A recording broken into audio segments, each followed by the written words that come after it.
आज की वीडियो में धान की बम्पर उत्पादन देने वाली और धान की महंगी बिकने वाली हम वैरायटी के बारे में आपको बताएंगे। इसकी मार्केट वैल्यू काफ़ी ज़्यादा होती है, इसकी मांग हमेशा साल के 12 महीने ज़्यादा रहती है और अगर आप इसकी खेती करते हैं तो बढ़िया पैदावार आपको देखने को मिलने वाला है, जिससे किसान साथियों को ही फ़ायदा लाभ मिलेगा। चलिए ज़्यादा समय नहीं लेते हैं, जानते हैं वो कौन सी किस्में हैं। तो यहाँ पे आज की वीडियो में हम धान की 2 किस्में आपको बताएंगे जो बम्पर उत्पादन देती हैं। चलिए जानते हैं पहली वैरायटी के बारे में। किसान साथियों, नंबर 1 पे जो हमने धान की वैरायटी को रखा हुआ है उसका नाम है पूसा बासमती 1718। पूसा बासमती 1718 जो है काफ़ी अच्छा उत्पादन देने की क्षमता रखती है और बहुत ही बेहतरीन वैरायटी है। काफ़ी अच्छी मार्केट वैल्यू इसकी देखने को मिल जाती है। इस प्रजाति में जीवाणु रोग के प्रतिरोधी क्षमता पाई जाती है। दिल्ली, पंजाब, हरियाणा के लिए यह वैरायटी काफ़ी उपयुक्त है। सिंचाई की अच्छी व्यवस्था होनी चाहिए और मिट्टी का पीएच वैल्यू 5 से 8 के बीच में होना चाहिए। अब पीएच वैल्यू क्या होता है, अगर आप इसके ऊपर ज़्यादा जानकारी चाहते हैं तो आप कमेंट करिए, इसके ऊपर भी वीडियो आ जाएगी। फिलहाल इन धान की वैरायटियों के लिए जो अच्छा पीएच माना जाता है 5 से 8 के बीच में माना जाता है। तो 6-7 अगर आपकी मिट्टी का पीएच वैल्यू है तो काफ़ी बढ़िया है, लेकिन 8 से ज़्यादा है तो वहाँ पे दिक्कत है और 5 से कम है तो वहाँ पे भी दिक्कत है। तो मिट्टी का पीएच वैल्यू कैसे कम किया जाए या कैसे बढ़ाया जाए, इसके ऊपर भी आप अगर आप चाहते हैं तो वीडियो आ जाएगी, आप सभी कमेंट के माध्यम से बता सकते हैं। अब जानते हैं कि कब हमें इसकी जो है नर्सरी डालनी चाहिए। तो पूसा बासमती 1718 की जो हम नर्सरी डालते हैं उसका सबसे अच्छा समय है जो मई के तीसरे सप्ताह से जून के दूसरे सप्ताह तक आप इसकी नर्सरी डाल सकते हैं। अगर आप इस समय नर्सरी डालते हैं तो काफ़ी बढ़िया आपको मतलब उत्पादन क्षमता देने वाली है। रोपाई का समय जो होता है वो जून के तीसरे सप्ताह से और 10 जुलाई तक आपको इसकी जो है रोपाई कर देना चाहिए। तो समय से रोपाई करिएगा तभी ये वैरायटियाँ अच्छा पैदावार आपको दे पाएंगी। और अगर हम बीज की मात्रा जानें तो 5 किलो बीज पर एकड़ के लिए पर्याप्त रहेगा। पंक्ति से पंक्ति की दूरी जो आपको रखनी है रोपाई वाली वो 20 सेंटीमीटर और पौधे से पौधे की दूरी 10 से 15 सेंटीमीटर आपको इनके पौधे की दूरी रखनी होती है। यहाँ पे जो हम आज आपको जानकारी दे रहे हैं वो एकदम वैज्ञानिक जानकारी है। भारतीय कृषि अनुसंधान संस्थान की ऑफिशियल साइट पे सारी जानकारी उपलब्ध है, तो आप वहाँ से भी देख सकते हैं और हमने वहीं से सारी जानकारी आपके लिए इकट्ठा की हुई है ताकि एकदम सही जानकारी किसानों के बीच में पहुँच सके।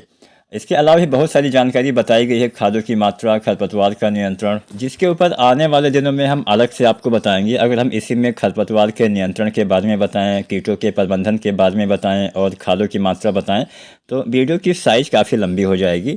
तो बस हम वैरायटी के बारे में ज़्यादा से ज़्यादा जानकारी देने का प्रयास कर रहे हैं। इसके जो दाने की लंबाई है 8.1 mm की होती है और चावल बनने के बाद जो इसकी लंबाई हो जाती है वो 17 mm के आसपास हो जाती है।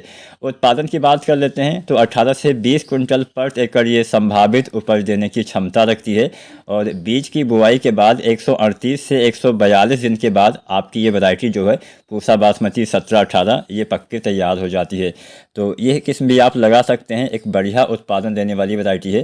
चलिए जानते हैं नंबर 2 वाली वैरायटी। नंबर 2 पे हमने एक कम दिन में तैयार होने वाली बासमती धान की वैरायटी को लिया हुआ है।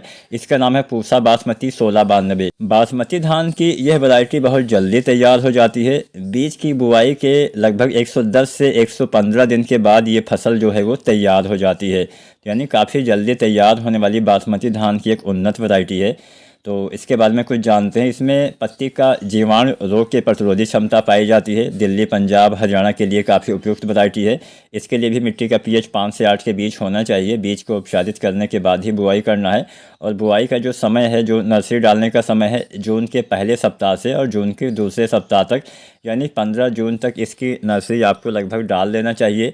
और जो आप रोपाई करेंगे वो जून के चौथे सप्ताह से और जुलाई के प्रथम सप्ताह तक, यानी लगभग आप 7 से 10 जुलाई तक जो है रोपाई भी कर दीजिएगा। तो ये वैरायटी अच्छा उत्पादन दे पाएगी। बीज की मात्रा जो है लगभग 5 किलो बीज पर एकड़ के लिए पर्याप्त रहेगा। पंक्ति से पंक्ति की दूरी आपको 20 सेंटीमीटर और पौधे से पौधे की दूरी 20 सेंटीमीटर के आसपास आपको रखना होता है।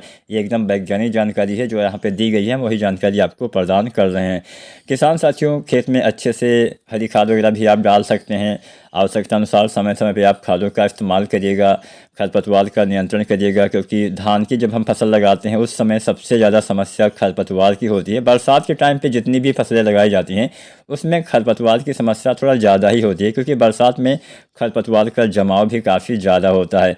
तो यह वैरायटी भी आप लगा सकते हैं। इसके चावल की जो लंबाई है 8.44 mm और पकने के बाद चावल की जो लंबाई है वो 17 mm के आसपास हो जाती है। उत्पादन की बात की जाए तो 28 कुंटल पर एकड़ के हिसाब से संभावित उपज देने की क्षमता धान की ये कम दिन में तैयार होने वाली बासमती धान की वैरायटी देती है। तो जो भी आपको अच्छा लगे उसको आप लगा सकते हैं। आज की वीडियो जानकारी पसंद आई हो लाइक शेयर करें, चैनल को सब्सक्राइब नहीं किया है सब्सक्राइब करें।